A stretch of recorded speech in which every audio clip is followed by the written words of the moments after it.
wabarakatuh.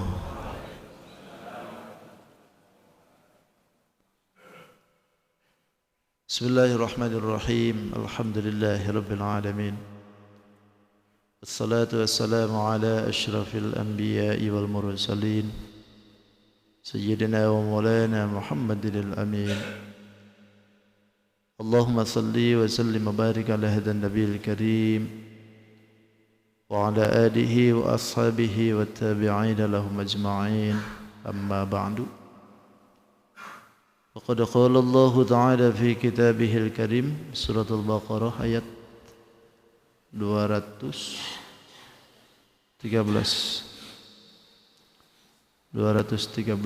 A'udzu billahi minasy syaithanir rajim. Bismillahirrahmanirrahim. كان الناس أمة واحدة فبعث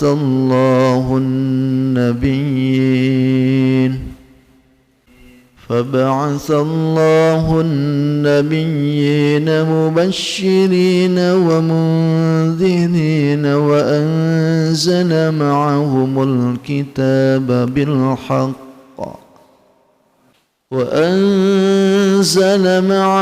الكتاب بالحق ليحكم بين الناس فيما اختلفوا فيه وما اختلف فيه إلا الذين أوتوه من بعد ما جاءتهم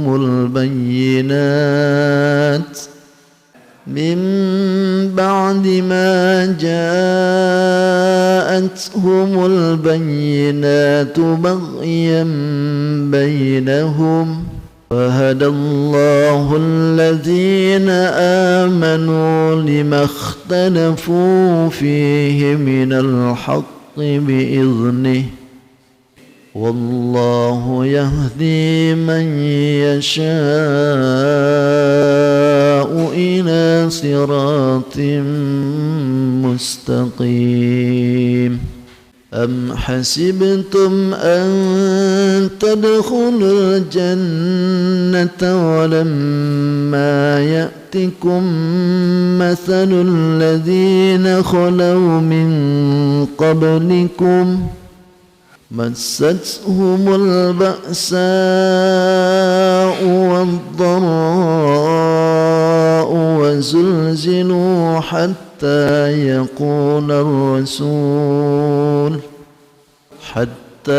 يقول الرسول والذين آمنوا معه متى نصر الله ألا إن نصر الله قريب. صدق الله العظيم وصدق رسوله النبي الكريم ونحن على ذلك من الشاهدين والشاكرين والحمد لله رب العالمين.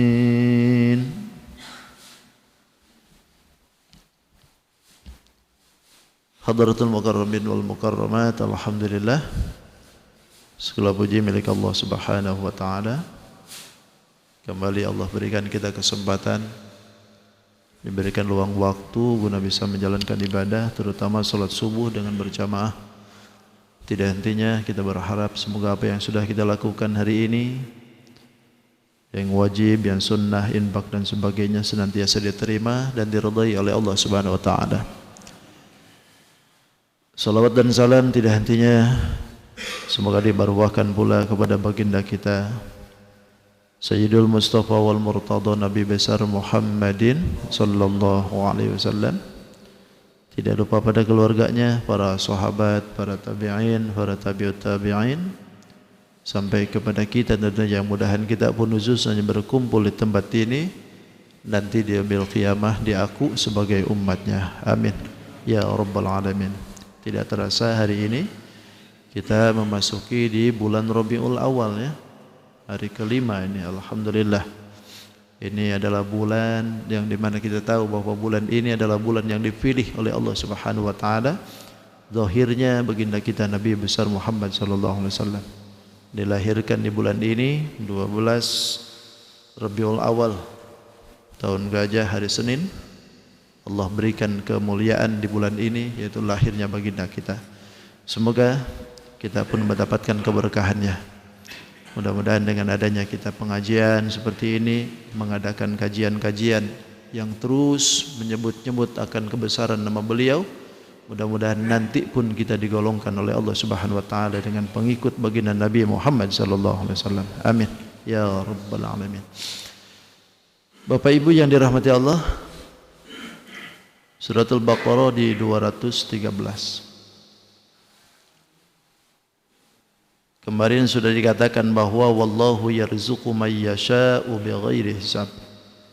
Allah akan berikan rezeki pada siapapun yang dikehendaki oleh Allah bighairi hisab, tanpa batas, tanpa ada hisaban. Ini memberikan petunjuk bahwasanya siapapun, kalau Allah sudah berkehendak untuk memberikan rezekinya, pasti akan ketemu, karena memang Allah juga yang menentukan. Jadi hidup itu apapun yang sudah ditentukan oleh Allah Subhanahu wa taala, bagaimanapun caranya pasti ketemu juga. Dan apapun yang tidak ditakdirkan oleh Allah untuk kita, bagaimanapun caranya, enggak bakalan bisa ketemu juga.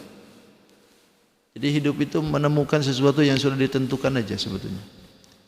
Makanya kita ini takhir, tapi sejatinya hakikatnya kita ini tajbir. Kita ini memilih pada syariatnya, tapi hakikatnya kita ini dipaksa dengan ketentuan yang sudah ditentukan oleh Allah Subhanahu wa taala.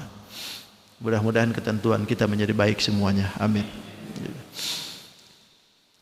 Lalu kemudian dalam ayat ini Allah Subhanahu wa taala akan menjelaskan tentang hikmah diutusnya para rasul serta berbagai cobaan yang mengikutinya para rasul itu. Tentu kita tahu bahwa setiap umat itu ada nabinya. Setiap kurun itu ada yang diutusnya. Karena Allah Subhanahu wa taala tidak akan menyiksa satu kaum kalau belum diutus dulu kaum itu oleh seorang nabinya. Itu biasa semua. Imma yang dekat kah atau yang jauh, semuanya diutus dulu. Kalau memang sudah diutus nabinya ke situ, sementara umatnya tidak mau, baru di situ turunkan siksa. Tapi kalau belum diutus nabinya atau belum diutus hukum syariatnya nyampe ke dia, itu enggak disiksa. Makanya kan nanti ada zaman fatrah, setelah Nabi Isa tidak ada sampai ke Nabi Muhammad, itu kan zaman fatrah. Tidak ada kenabian itu, putus kenabian itu. Padahal biasanya setiap kurun itu pasti ada nabi. Tapi dari mulai Nabi Isa sampai ke Nabi Muhammad itu zaman fatrah. Zaman fatrah itu putus kenabian, hukum syariat pun tidak ada. Maka ketika itu terjadi manusia tidak kenal dengan Tuhan. Yang ada adalah agama samawi, hanya agama langit saja disebut. Tapi kaidah tauhid masih ada. Makanya di zaman fatrah itu ketika terjadinya kan ibunda Nabi Muhammad pun di situ. ayah baginda Nabi Muhammad pun zaman situ. Makanya karena ini zaman alasannya zaman fatrah, tidak ada yang berani ibunda dan ayahanda Nabi Muhammad itu masuk neraka. Enggak ada yang berani ngomong gitu, kecuali orang-orang Wahabi. Karena zamannya zaman fatrah, enggak ada utusan di situ. Lalu datanglah Nabi Muhammad, barulah di situ. Nah, kita enggak ada nabi karena memang kenabian sudah diputus.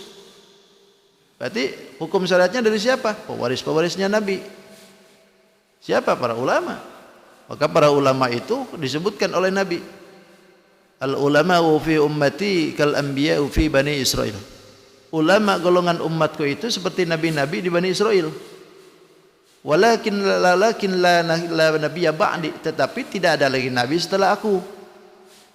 Andaikan kenabian itu masih dibuka, ulama zaman sekarang mungkin bisa jadi nabi. Karena keilmuan itu bisa saja kelebihannya, tapi pangkat kenabian itu kan tinggi. Maka kenabian itu diputus oleh baginda Nabi, lantas umat sekarang tidak ada seorang pun yang jadi nabi. Ada yang mengaku, itu ngaku-ngaku aja. Hanya ngaku-ngaku saja. Tapi walaupun ngaku-ngaku kan ada juga yang ngikutin kan.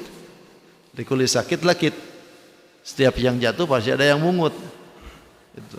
Orang yang ngaku-ngaku nabi pun ada aja pengikutnya tuh. Bahkan kemarin ada yang terakhir tuh.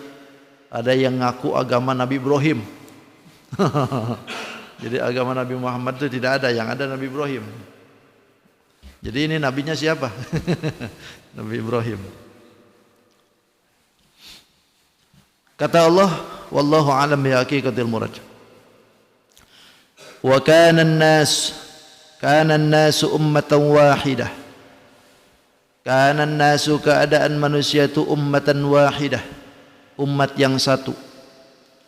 Fa ba'atsallahu, maka Allah ngutus an-nabiyina kepada para nabi, mubasyirina membawa kabar gembira, wa mundzirina dan memberikan peringatan, wa anzala ma'ahum dan diturunkan ma'ahum dengan mereka alkitab kitab, bil haqqi dengan membawa kebenaran, liyahkuma supaya memberikan hukuman, bainan nasi antara manusia fi makhtalafu dengan apa yang mereka perselisihkan fihi di dalamnya, wa makhtalafa fihi dan tidaklah berselisih fihi di dalamnya illal ladzina utuhu kecuali orang-orang yang diberikan kepadanya kitab mim ba'di ma ja'atuhum setelah datang kepada mereka al-bayyinatu bukti yang nyata, baghyan karena kedengkian, bainahum antara mereka, fahadallahu maka Allah berikan petunjuk alladzina amanu kepada orang-orang yang beriman,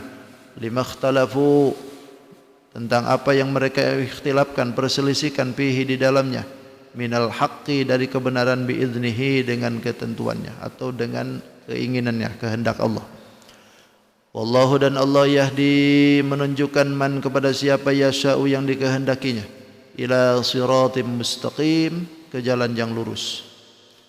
Am hasibtum ay bal hasibtum, apakah kalian mengira antadkhulu akan masuk surga, antadkhulu akan memasuki al-jannata ke dalam surga, walamma ya'tikum ayo lam ya'tikum padahal belum datang kepada kalian masalul ladzina khalau seperti yang datang kepada orang-orang terdahulu min qablikum sebelum kalian, massathum ditimpa mereka al-ba'sa'u malapetaka wad-dharra'u kesengsaraan, wa zulzilu dan digoncangkan mereka, hatta yaqula sampai dia berkata, sampai berkata ar-rasulu utusan rasul, walladzina amanu ma'ah dan orang-orang yang beriman ma'ahu dengan rasul, mata nasrullah, bilakah kapankah pertolongan Allah datang, ala ingatlah, indan nasrullah sesungguhnya pertolongan Allah qaribun itu dekat. Wallahu a'lam. Kata Allah, wa kana an-nasu ummatan wahidah. Kana kalau menunjukkan lafaz kana itu menunjukkan kalimat yang sudah-sudah. Jadi terdahulu. Kana nasu ummatan wahidah. Umat manusia dulu itu adalah ummatan wahidah. Umat yang satu. Maksudnya satu ini apa? Umat yang satu dalam keimanan. Dulu itu tidak ada yang namanya ikhtilaf masalah perimanan. Enggak ada. Disebutkan kanan nasu ummatan wahidah ini dari mulai Nabi Allah Adam alaihissalam sampai ke Nabi Idris alaihissalam. Walaupun ada yang menyebutkan sampai ke Nabi Nuh. Jadi dari mulai Nabi Adam alaihissalam sampai kepada Nabi Nuh atau Nabi Idris, ini tidak ada ikhtilaf. Tidak ada istilah perbedaan penyembahan. Jadi sama, satu tujuan. Padahal antara Nabi Adam dengan Nabi Idris saja itu berapa ribu nabi yang sudah turun kan? Nabi Adam sendiri punya anak itu ada yang jadi nabi-nabi juga. Di antaranya Nabi Sis alaihissalam kan. Nah itu ketika beribadah sama saja. Gak ada ikhtilaf. Gak ada perbenteng celengan gitu. Kalau bahasanya itu. Tapi ketika sudah terjadi di zaman Nabi Idris alaihissalam, barulah di situ timbul perpecahan iman tuh. Perbedaan, ada yang menyembah patung, ada yang menyembah batu, ada yang menyembah dengan alam gitu. Jadi dari situ mulainya tuh. Padahal asalnya tidak. Coba bayangkan dari mulai Nabi Idris saja sudah beda. Ada ikhtilaf itu sudah ada. Apalagi di zaman kita. Sudah berapa ribu tahun gitu kan. Dari Nabi kita saja 1444 sekarang. Belum ke atasnya. Makanya tidak heran kalau seandainya kita sekarang ini banyak perikhtilafan hukum.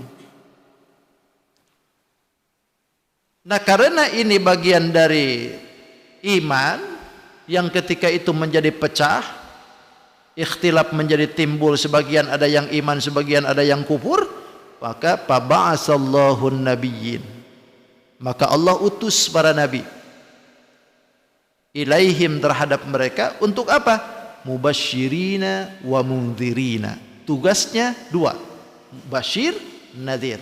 Basyir memberikan kabar gembira dengan surga, nadhir memberikan peringatan dengan adanya neraka. Siapa yang turut dengan Nabi, jannah. Siapa yang tidak turut, nar. Itu aja. Tugas Nabi itu basyir, nadhir. Bahkan Nabi kita pun juga sama kan? Inna arsalnaka syahidan wa mubasysyiran wa nadhira. Kami utus engkau Nabi mubasyirina wa mundhirina wa nadhira. Nabi diutus pun juga sama untuk memberikan basyira wa nadhira. Basyir, nadhir. Semua para nabi begitu. Dan kesininya pun juga sama, para ulama, para kiai, para ustadz, para tuan guru, ya gitu juga. Ah, itu yang diomongin surga, neraka, surga, neraka. Iya, memang tugasnya itu. Saya nggak ngajarkan manajemen, nggak ngajarkan bagaimana cara berekonomi. Karena memang tugas kita lain. Walaupun di dalamnya ada hal-hal ekonomi, tapi hal yang prinsipilnya adalah basyir nadhir. Tugas para ulama, para kiai pun juga memberikan gembira, memberikan peringatan. Itu aja. Mubasyirina wa mundhirina. Orang yang iman tentu basyir, orang yang tidak iman tentu kafir. Itu aja sebetulnya. Lalu wa anzala ma'ahumul kitaba bil haqq. Lalu Allah turunkan beserta mereka itu al-kitab, kitab. Bimakna kutub, artinya kitab-kitab. Karena banyak kitabnya kan itu yang diturunkan tuh. Untuk apa ini dimbawa kitab bil haqq? Kitab diturunkan dengan mereka itu untuk membawa kebenaran.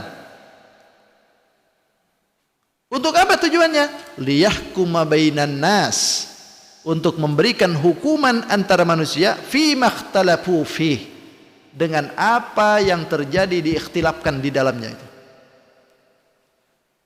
Apa yang selama ini menjadi perpecahan, apa yang selama ini menjadi perikhtilafan, menjadi perdebatan, diturunkan kitabnya sebagai jawaban kan, liyahkuma bainan nas, untuk menjadi hukuman antara manusia.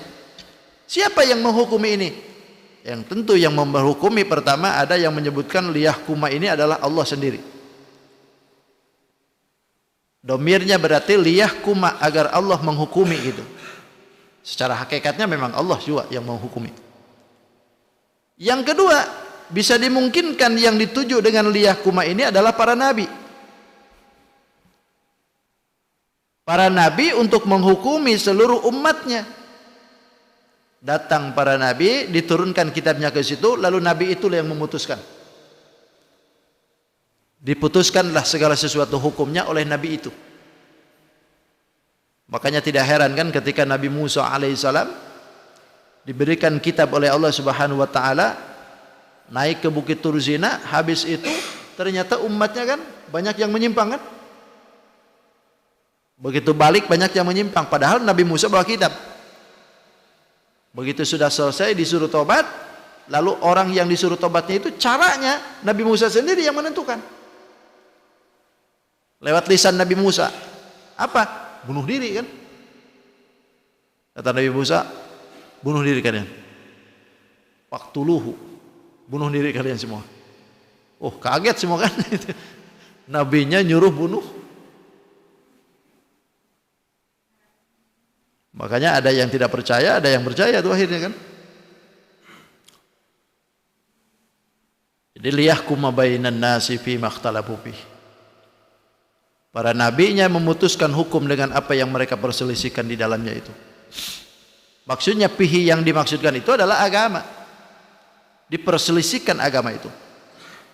Wa makhtalafa fihi illa alladhina utuh, dan tidaklah berselisih tentang asal agama illa alladhina utuhu, terkecuali orang-orang yang diberikan kepada mereka itu kitab. Jadi sebetulnya sebelum datang kitab itu tidak ada perselisihan. Tapi ketika kitab itu sudah turun, ini jadi perselisihan, jadi pertentangan. Makanya tidaklah orang itu berselisih tentang masalah kitab mim ba'di ma ja'athumul bayyinat, setelah datang kepada mereka itu adalah al-bayyinat, bukti yang nyata, dalilnya ada untuk bertauhid ke situ. Tapi mereka malah berselisih. Kan aneh kan? Harusnya kalau sudah ada ketentuan undang-undang harusnya rukun. Kan gitu. Tapi kan enggak ini. Ya sama halnya dengan kita juga kan. Sebelum dibikin undang-undang kan biasa-biasa aja. Begitu ada ya undang-undang tuh, rame kan, ribut. Dan begitu juga dengan hukum ini. Terjadinya ikhtilaf agama ketika diturunkan itu kitab. Padahal sebelumnya tidak begitu. Kenapa orang bisa jadi seperti itu tuh? Baghyan bainahum. Alasannya ini aja sebenarnya. Baghyan bainahum. Karena kedengkian aja. Karena kedengkian yang ada di golongan kafirin, sehingga membuat mereka itu menjadi ikhtilaf. Jadi perpecahan timbul itu karena kedengkian aja, tidak suka.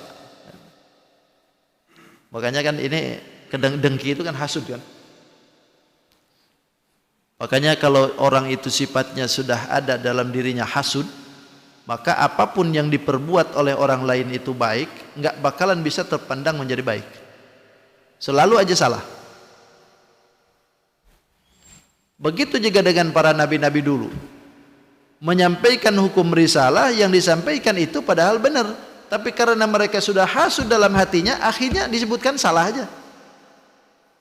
Sehingga para nabinya pun dianggapnya salah aja. Tidak suka kan? Ketidaksukaan itu sudah, kalau seorang sudah suka, bagaimanapun yang dilakukan oleh orang itu suka aja.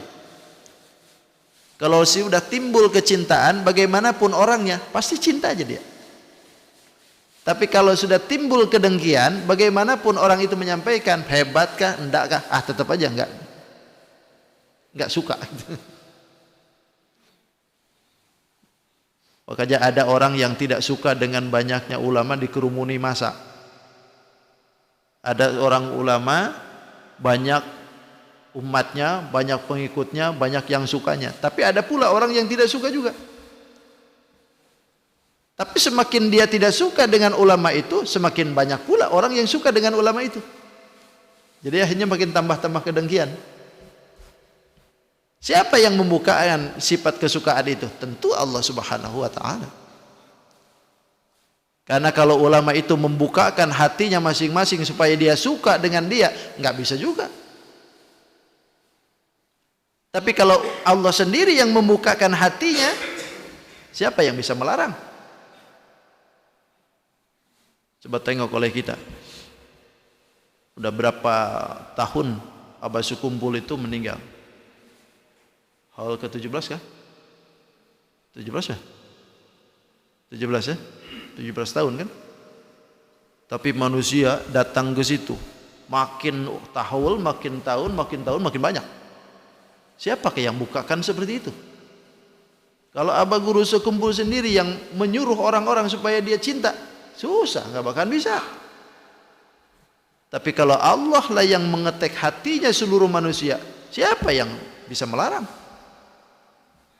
Semakin banyak manusia datang ke situ mendoakan Abah Guru, ada juga segelintir orang yang tidak suka dengan itu. Ini ketinggalan ini orang. Yang bukakan pintu hidayah, yang bukakan pintu untuk mencintai itu Allah. Tidak bisa dilarang-larang. Jadi timbul perdebatan seperti ini. Makanya kan Nabi pernah menyebutkan, nahnul akhiruna al-awwaluna yaumal qiyamah. Kami ini orang-orang yang akhir. Kata Nabi, kami ini adalah orang yang terakhir, tapi yang pertama nanti di yaumil qiyamah. Terakhir datang, tapi di yaumil qiyamah duluan. Duluan di mana? Pertama, awalun nasi dukhulal jannah. Kami akan masuk nanti di yaumil qiyamah, duluan masuk surga. Padahal orangnya terakhir. Surga tidak akan dimasuki oleh umat yang terdahulu kecuali umat Nabi Muhammad dulu. Itu sudah nas sudah. Jadi umat terdahulu sekalipun masuk surga, belakangan dia. Karena ini basyir kan, kabar gembira Allah kepada baginda Nabi. Sebelum wafat disampaikan begitu oleh Jibril. Kata Rasulullah, wahai Jibril, sebentar lagi aku balik ke Allah. Apa yang akan kau kabarkan kepadaku? Kata Jibril, Allah kabarkan engkau disiapkan untuk jadi untuk dipersiapkan di surganya Allah. Lalu apa lagi Jibril? Lalu Rasulullah disebutkan keutamaan-keutamaan Rasulullah. Kalau kata Rasul, bagaimana dengan umatku? Rasulullah ini selalu ingat dengan umatnya. Hatta sehingga wafat pun menjelang sakaratul maut, yang diberitakan oleh Jibril itu adalah tentang Rasulullahnya. Kemuliaan yang akan diberikan oleh Allah ke Rasulullah khusus. Tapi Rasulullah ingat dengan kita. Bagaimana dengan umatku? Kata Jibril, Allah berfirman untuk engkau, bahwasanya umatmu tidak akan seorang pun masuk ke dalam surga kecuali umatmu duluan. Mudah-mudahan kita semua, amin.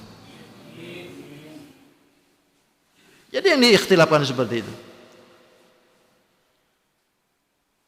Bahkan biyadi annahum utul kitaba min qablina. Di tangan mereka, mereka itu sudah diberikan kitab. Setelah mereka baru kami, kata Allah. Kata baginda Rasul. Mereka sudah lebih duluan megang kitab Zabur, Taurat, Injil dan sebagainya. Sementara kami belum. Baru kami ini turun, diutus oleh Allah, barulah ada kitab. Tapi fahadanallahu limakhtalafu fi minal haq. Tapi kami, kata Rasul, sudah duluan diberikan oleh Allah hidayah untuk memberikan penjelasan apa yang mereka ikhtilafkan itu. Dari mulai Nabi Idris sampai Nabi Isa, perikhtilafan masalah agama ini kan nggak beres-beres kan? Terus-terusan, tidak bisa diterima. Tapi ketika datang Nabi Muhammad terakhir, padahal Nabi Muhammad diberikan hidayah, diberikan petunjuk untuk menerima ikhtilaf itu. Bahkan kita sendiri pun kan umat terakhir ini bisa menerima ikhtilaf apa yang terjadi itu. Berarti kan hidayah kita nih. Wa hadzal yaum alladzi ikhtalafu fihi fadanallahu lahu wan nasu lana fihi. Dan hari ini kata Nabi, waktu itu Nabi masih ada. Dan hari ini apa yang diikhtilafkan oleh mereka fahadana lahu fannas, kami telah diberikan hidayah. Maka fannasu lana fihi tabi'un, maka karena kami ini diberikan hidayah, manusia ini turut dengan kami, turut dengan baginda Nabi Muhammad SAW pada hari ini. Faqadan lil Yahudi, maka besok untuk Yahudi. Kemudian wabadu godin lin Nasoro, maka setelahnya untuk Nasoro. Artinya apa nih? Ibadah yang dimaksudkan, yang diikhtilafkan oleh mereka, diberikan oleh Rasulullah paling duluan. Di mana? Hari Jumat. Hari Jumat diberikan duluan oleh Allah kepada Rasulullah sebagai penghormatan, penerimaan masalah ikhtilaf itu. Begitu agama turun, Nabi Muhammad bisa menerima, umatnya pun bisa menerima. Allah berikan kehormatan hari Jumat duluan. Setelahnya hari Sabtu. Hari Sabtu untuk siapa? Wa ba'du godan untuk Yahudi. Wa ba'du godin lin Nasara, dan setelahnya untuk Nasrani. Hari Sabtu untuk Yahudi, lalu hari Ahadnya untuk Nasrani. Karena mereka ikhtilaf. Bahkan Yahudi itu diberikan hari Sabtu. Sabtu itu kan Sabat. Sabat itu artinya terputus, karena hari itu dimulai dari hari Ahad. Makanya nggak ada hari Minggu. Habis Minggu Senin. Senin itu bahasa Arabnya Isnin. Wahidnya mana? Harusnya ada satu kan? Satunya itu adalah Ahad. Maka kalau kita bilang jangan hari Minggu, bilanglah hari Ahad. Muslim ganti sekarang bahasanya. Hari Ahad. Nulis di kalender Ahad. Kalau Bapak nulis undangan, tulis Ahad, jangan Minggu. Karena Minggu itu kan sebagaimana kita tahu itu adalah dewa. Nama sebuah dewa. Gak usah dijelasin. Hari Ahad bilang. Ahad, Senin, Selasa, Arba, Khamsah, Jum'ah. Jum'ah. Jadi dari hari Ahad sampai Jum'ah 6 hari. Lalu Sabtunya itu pemutus. Pemutus antara hari Jumat dengan hari Ahad. Tengah-tengah. Hari Sabtu ini pemutus. Maka pemutus ini diberikan kepada mereka yang namanya Yahudi. Kenapa disebutkan itu kepada Yahudi? Lantaran Yahudi terputus dari rahmat Allah.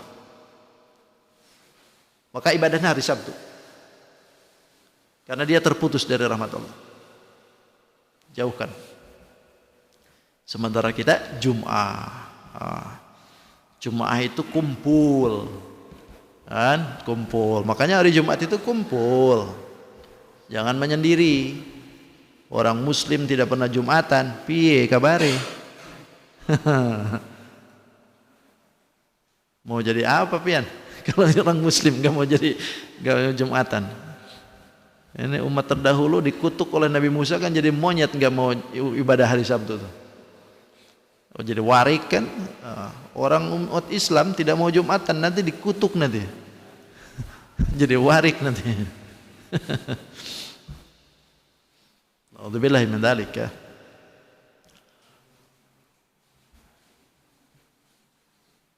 Makanya kan ada doa yang dipanjatkan oleh Nabi.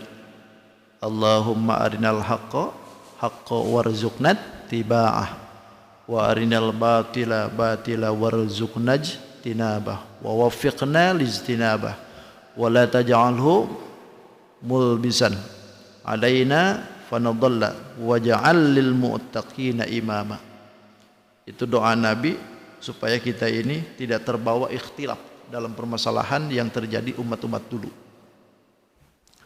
Kalau memang itu benar, ya Allah, arinal haqqa haqqa warzuqna tiba'ah. Yang hak, perlihatkanlah yang hak dan berikanlah kami rizki untuk ngikutin yang hak itu. Wa arinal batila batila warzuqna jtinabah. Kalau memang itu adalah jelek, batil, maka perlihatkanlah batil dan berikanlah rizki aku untuk menghindari kebatilan itu. Minta ke Allah supaya tidak masuk ke dalam perikhtilafan begitu. Bingung nanti. Fahadallahu alladhina amanu lima ikhtalafu minal haqqi bi'idhnih. Allah berikan hidayah kepada orang-orang yang beriman lima ikhtalafu fih, dengan apa yang mereka perselisihkan di dalamnya. Minal haqqi bi'idhnih, min lil bayan berarti penjelasan. Yang diperselisihkan itu adalah minal haqqi, dari yang hak, bi'idhnihi, atas izin Allah Subhanahu wa taala. Wallahu yahdi man yasha, dan Allah memberikan hidayah man yasha, kepada siapa yang dikehendaki oleh Allah, ila siratim mustaqim, kepada jalan yang lurus. Coba tengok bahasanya di sini. Allah berikan kepada kita itu hidayah, tapi atas dasar yang diinginkan oleh Allah. Fahadallahu alladhina amanu lima ikhtalafu fihi minal haqqi bi'idhnih. Bi'idhnih ini kan iradat, artinya kehendak. Jadi ini memberikan isyarah bahwa annal hidayata wal idlal, hidayah dengan kesesatan itu laisa min fi'lil insan, bukanlah pekerjaan manusia, bal bi khalqillah, balikta akan tetapi ini adalah kehendak Allah, ciptaan Allah. Jadi hidayah milik Allah, kesesatan pun milik Allah. Bahkan dalam ayat kan disebutkan, فَمَنْ يُرِدِ اللَّهُ أَنْ يَهْدِيَهُ يَشْرَحْ صَدْرَهُ fil Islam. Siapa orang yang dikehendaki oleh Allah Subhanahu wa taala ayyahdiyahu, untuk diberikan hidayah kepadanya, yashrah sadrahu, Allah perluaskan, Allah bukakan hatinya lil Islam, untuk menerima Islam. Ini kehendak Allah. Lalu yang kedua, wa may yurida ayyudillahu yaj'al sadrahu dayqan haraja. Siapa orang yang dikehendaki oleh Allah untuk menjadi sesat, Allah jadikan hatinya, Allah jadikan dadanya dayqan haraja, dayqan sempit, tidak bisa menerima. Ka'annama yas'adu fis sama, sebagaimana orang itu mau naik ke langit, kan naik ke langit itu capek. Begitulah orang-orang yang disempitkan oleh Allah Subhanahu wa taala. Kadzalika alladzi yaj'alullahu rijsa 'alal ladzina la yu'minun. Demikian pula Allah jadikan kedengkian itu, Allah jadikan kesucian itu, yang tidak suci itu najis, atau kekejian itu terhadap orang-orang yang tidak beriman. Orang yang tidak beriman itu tidak dibukakan pintu hidayah, sementara dia jadi sesat. Sampai jadi capek hidupnya, sesak dadanya. Sebagaimana orang ketika naik ke atas gitu. Begitulah perumpamaan. Berarti kalau hidayah milik Allah, kesesatan milik Allah, sejatinya kita ini alhamdulillah bersyukur kita bahwasanya Allah masih berikan hidayah ke kita. Berapa banyak yang diumpamakan di dalam Al-Quran yang ternyata tidak dapat hidayah. Ada anak Nabi kan tidak dapat, Kan'an anak Nabi Nuh. Ada bapak Nabi tidak dapat, Azar bapak Nabi Ibrahim. Ada istri Nabi tidak dapat hidayah, Wa'ilah istri Nabi Lut. Ada paman Nabi yang tidak dapat hidayah, paman Nabi kita Nabi Muhammad sallallahu alaihi wasallam, Abu Lahab, Abu Jahal, Abu Jandaan. belum ada. Semuanya tidak dapat hidayah. Bahkan Nabi ketika pengen pamannya, pengen saudara-saudaranya masuk muslim semuaan, Nabi pun juga dikatakan oleh Allah, tidak akan bisa seorang pun yang engkau cintai sekalipun, walakinnallaha yahdi may yasha, tetapi Allah lah yang akan memberikan hidayah kepada siapa yang dikehendaki. Sekalipun paman Nabi. Sekalipun paman Nabi. Kalau memang Nabi itu bisa memberikan petunjuk hidayah, pasti semuanya akan jadi. Tapi kan buktinya tidak. Makanya tugas Nabi itu dua aja, basyiran wa nadhira. Tugas memberikan kabar gembira, lalu memberikan peringatan. Soal menerima atau tidak, itu terserah. Begitu juga dengan tugas para ulama. Basyiran wa nadhira, sampaikan, lalu setelah itu silahkan saja. Mau menerima, alhamdulillah. Enggak terima, ya wis, balik aja lah. Habis ceramah, balik aja. Terima amplop, selesai. Soal menerimanya, wallah alam, silahkan aja. Benci dengan kiainya, sebodoh amat gitu. Karena sejatinya yang benci dengan para ulamanya, dia benci dengan siapa sebetulnya? Benci bukan dengan ulamanya sebetulnya. Makanya kan Allah sudah sebutin, oh, siapa yang man adza waliyan faqad adzantuhu bil harb. Siapa orang menyakiti waliku, ulamaku, maka sejatinya dia telah menabuh gendang perang dengan aku. Oh, itu bagian dari pembelaan. Ulamanya memang tidak ngapa-ngapain, tidak melawan, tapi Allah sendiri yang turun tangan. Cara ulama itu begitu. Lalu satu lagi. Am hasibatum an tadkhulul jannah? Apakah kalian itu mengira an tadkhulul jannah, akan masuk ke dalam surga? Walamma ya'tikum mathalul ladzina khalau min qablikum ay lam ya'tikum. Padahal belum datang kepada kalian perumpamaan seumpama orang-orang terdahulu sebelum kalian. Ini nih, kita ini kadang-kadang pede aja ya. Pede aja gitu nih. Ngaji seolah-olah mau masuk surga. Salat seolah-olah masuk surga, puasa seolah-olah masuk surga. Semua peramalan itu seolah-olah kita ini masuk surga. Padahal kata Allah, "Awalamma ya'tikum masalul ladzina khalau min qablikum." Sementara belum datang kepada kalian sebagaimana orang-orang terdahulu. Apa yang dimaksudkan? Orang terdahulu itu masuk surganya itu pertama massathumul ba'sa, ditimpakan kepada mereka al-ba'sa, malapetaka. Diuji oleh Allah dengan syiddatul fakri, malapetaka itu banget fakir. Tengok para sahabat pada waktu itu. Ketika diuji oleh Allah Subhanahu wa taala, ekonominya bombardir semua orang kafir kan? Diembargo semua kan? Bahkan ada Suhaib yang kemarin saya ceritakan, punya harta banyak, sementara begitu mau hijrah ke Madinah tidak boleh dibawa hartanya. Kata orang kafir Quraisy, ente duduk datang kemari, nggak bawa apa-apa, nggak punya apa-apa, sekarang punya segalanya. Mau pergi ke Madinah? No, nggak bisa. Silahkan Anda pergi, tapi harta tetap di sini. Nggak sakit tuh. Kau pergi aja dulu. ATM, aset, semua harus di sini. Nggak boleh. Karena itu sakit tuh. Massathumul ba'sa, dipakirkan betul-betul gitu.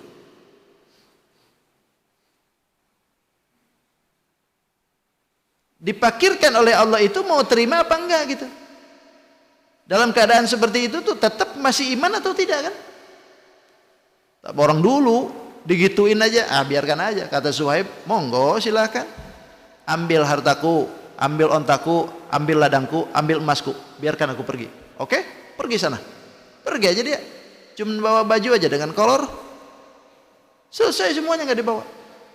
Begitu orang-orang dulu tuh. Makanya pantas masuk surga. Sementara kita baru disuruh iuran aja ngomel. Ini kemarin iuran, sekarang iuran lagi. Apalagi ini?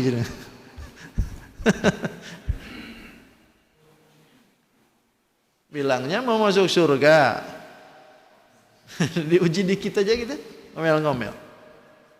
Bahkan bukan hanya baksa saja, wadharra, kesengsaraan. Yang dimaksud dharra itu adalah sakit. Diberikan sakit oleh Allah Subhanahu wa taala. Tapi dia tetap terima kesakitan itu. Sabar diri. Bahkan wazulzilu, zilzal, digancang-gancingkan oleh Allah dengan bi'anwa'il bala, dengan berbagai macam bencana. Ini belum selesai, datang lagi.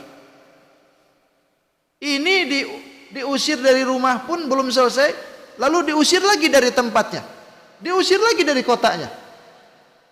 Terus-terusan begitu. Orang dulu tuh betul-betul ya perjuangannya, Masya Allah.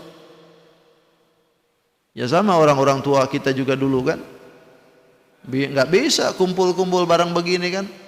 Sekalinya kumpul diberondong kan, waktu zaman penjajahan, ditangkapinya. Tapi mereka sabar terus aja menyampaikan kerisalahan, sampailah kepada kita, alhamdulillah. Walaupun beberapa negara yang ngejajah kita kan, Belanda, Eropa kan itu, Inggris, terus mana, Jepang, India ikut juga kan. India tuh makanya jangan sering-sering lah nonton Syahrul kan tuh penjajah itu. Tapi semuanya diberikan oleh Allah Subhanahu wa taala hengkang dari negeri ini. Inggris ditimris, Amerika disetrika, Jepang hengkang, Belanda kabur kan. Semuanya diberikan. Tapi agama alhamdulillah nggak bisa agama di Indonesia ini dihapus oleh mereka. Padahal sejatinya Belanda datang kemari itu untuk menegarkan ideologi juga kan. Di samping dia itu menyebarkan teror untuk meraup seluruhnya di negeri kita ini keuntungan hasil alam, juga ada ideologi yang dia tanamkan di sini. Karena mereka datang kemari bawa juga pendeta-pendeta kan. Mereka sebarkan seluruhnya. Tapi alhamdulillah sampai pada akhirnya hatta yaqular rasulu walladzina amanu ma'ah, sampai berkata Rasul, para utusan itu, walladzina ma'ah, dan orang-orang yang beriman ma'ahu dengan itu Rasul, mata nasrullah, kapan pertolongan Allah datang. Sampai berkata gitu orang-orang terdahulu. Nah mudah-mudahan kita pun juga sama, paling tidak kita ini ada ma'ahnya aja dah. Kata guru kami, paling tidak kita ini ma'ahnya aja, beserta orang-orang yang beriman aja dah. Yang mengatakan ini Rasul walladzina amanu ma'ah, dan orang-orang yang beriman beserta para Rasul. Nah ini mudah-mudahan ma'ah ini adalah kita nih di sini. Kita diberikan ujian oleh Allah terus-terusan, disuruh berjamaah, disuruh ngaji, disuruh ngeluarin zakat, disuruh puasa. Itu kan ujian. Bahkan tidak sedikit mungkin di luar itu ada yang diuji dengan ekonomi, ada yang diuji dengan keluarga, istri belum balik-balik kan gitu, atau suami nggak balik-balik. Ini kan ujian tambahan, gaji belum cair-cair. Ini kan ujian tambahan nih. Wazulzilu. Nah, akhirnya mata nasrullah, kapan pertolongan Allah? Lalu dijawab oleh Allah, ala inna nasrullahi qarib. Ingat, sesungguhnya pertolongan Allah itu qaribun, dekat. Coba tengok oleh kita. Ini datangnya pertolongan itu Allah itu setelah sempitnya minta ampun kan? Maka ini menjadi isyarat. Akhadha min dzalik annahu idza ishtadda al-qurbi kana ad-du'a fal farjul mustajaban. Diambil daripada kalimat ini, ala inna nasrullahi qarib, maka dijadikan idza ishtaddat qurbi. Bila mana kesulitan itu sudah di puncaknya, kemudian kita berdoa, bil farji mustajaban, maka doa itu mustajab. Jadi kalau bapak ibu sudah sempit hidup, doa ada ke Allah, nah itu doa mustajab hidup. Sana mentok, sini mentok, ini bangkrut, itu bangkrut, sabar dah, jadi itu doa itu. Karena diambil dari bahasa ini. Karena biasanya kan kalau orang yang mentok itu kan sungguh-sungguh kan doanya kan, sampai diangkat tuh ke ketiaknya pun, oh ya Allah, ya Allah. Nah, tapi kalau masih ya Allah, amin ya Allah, kalau dia masih belum serius itu. Apalagi kalau aminnya di bawah, amin ya, amin. Itu setengah mati itu. Pasti ada keseriusan. Jadi roman itu perlu ada. Naik. Nabi kan kalau doa gini. Oh, ini keseriusan. Kelihatan betul butuhnya. Tapi kalau amin. Itu nggak butuh itu. Setengah nggak butuh itu. Jadi begitulah cara Allah Subhanahu wa taala mengajarkan kepada kita ya, bahwa segala sesuatu itu kalau sudah disempitkan baru keluar. Dan itu dialami lah. Mungkin bapak-bapak ada yang sudah mengalami ya, ketika sudah sempit hidup itu baru tuh keluar masalah tuh. Tapi kalau belum disempitkan begitu kadang-kadang biasanya belum keluar juga. Ini belum selesai datang lagi. Itu sebetulnya belum sempit. Tapi kalau sudah mentok betul, nah itu baru ada keluar jalan itu. Insya Allah, mudah-mudahan kita semua dikeluarkan oleh Allah dari kesulitan kita. Cukup sudah. Terima kasih atas segala perhatian. Mohon maaf atas segala kekhilafan. Wallahu muwaffiq ila aqwamit thoriq. Assalamualaikum warahmatullahi wabarakatuh. Allahumma shalli wa sallim ala sayyidina Rasulillahi ajma'in. Bismillahirrahmanirrahim. Wassalatu wassalamu ala asyrafil mursalin sayyidina wa lana Muhammadil amin. Allahumma rabbi anfa'na bima 'allamtana rabbi 'allimna alladhi yanfa'una rabbi faqihna wa faqih ahlana wa qurbatil lana fi dinina tawassalna bi ta'alumin tawassalna bi ta'limin an tarzuqana al-wasi'ah wa an tarzuqal amana rabbana atina fid dunya hasanah fil akhirati hasanah wa qina adzaban nar bi fadli subhana rabbika rabbil izzati amma yasifun wa salamun 'alal mursalin walhamdulillahi rabbil alamin. Qabbalallahu minkum. Subhanakallahumma wa bihamdika asyhadu an la ilaha illa anta astaghfiruka wa atubu ilaik.